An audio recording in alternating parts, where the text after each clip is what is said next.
પોતાના દેશ માટે ખૂબ જ લડ્યો હતો. અસ્તુ.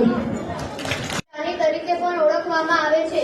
મારો જન્મ 19 નવેમ્બર 1828 ના રોજ થયો હતો. મેં અંગ્રેજો સાથે યુદ્ધ કર્યો હતો. ચમક ઉઠી સન 57 में खूब लड़ी मर्दानी वो तो झांसी वाली रानी थी.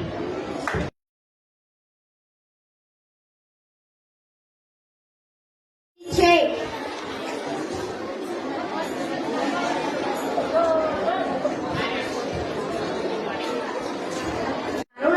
દુર્ગાવતી છે. મારો જન્મ 5 ઓક્ટોબર 1524 ના રોજ થયો હતો. મારું જન્મસ્થળ કાલીપર કિલ્લો છે.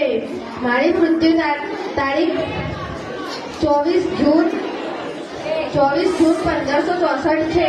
મારી માતાનું નામ મહોબા છે. મારા પિતાનું નામ દલપત શાહ છે. જનકપુરમાં થયો હતો. મારા પિતાનું નામ રાજા જનક હતું. મારી માતાનું નામ સુપ્રેના હતું.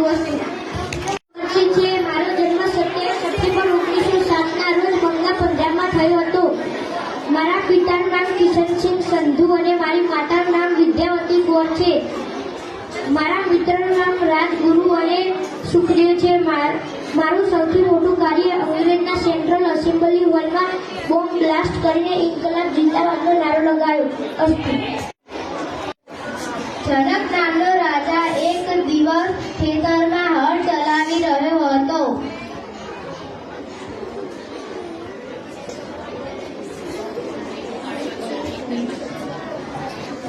તેને ખેતરમાં તરતી ફાટી અને એક બાળકી પ્રગટી. જનક રાજાએ તેને પાલી પોસીને મોટી કરી અને તેને સીતા નામ આપ્યું. શ્રાવણ માસ આઠમના રોજ થયો હતો.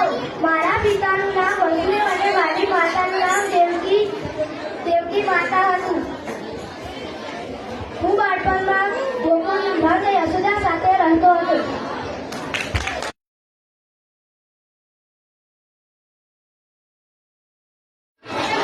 હીરાબા છે. મારા પિતાનું નામ દામોદરદાસ સોઢી છે.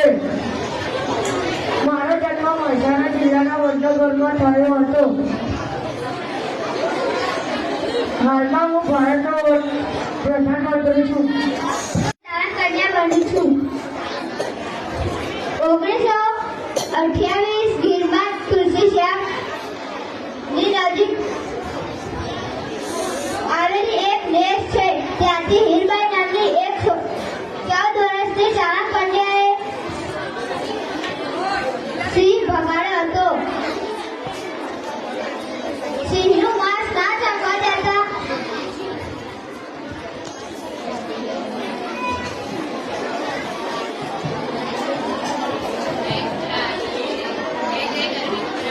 જય જય ગરવી ગુજરાત છે.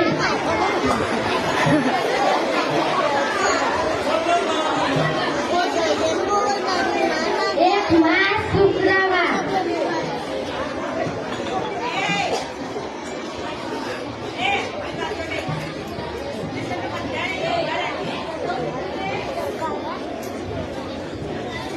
યશોદા ગોપીના ઘરે આવે છે.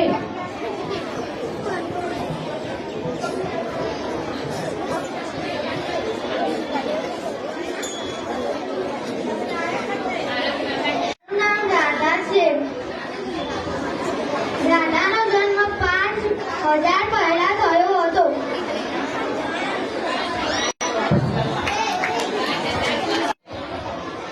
31 ઓક્ટોબર 1875 માં થયો હતો. તેઓ લોક પોલીસ તરીકે ઓળખવામાં આવે છે. તેમણે 562 દ્વારા કર્યા. તેમનું અવસાન 15 ડિસેમ્બર 1950 થયું. આદિમાનવ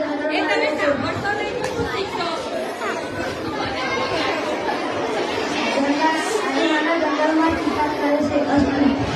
છત્રપતિ શિવાજી. મારો જન્મ 19 ફેબ્રુઆરી 1630 માં પૂર્ણ થયો હતો.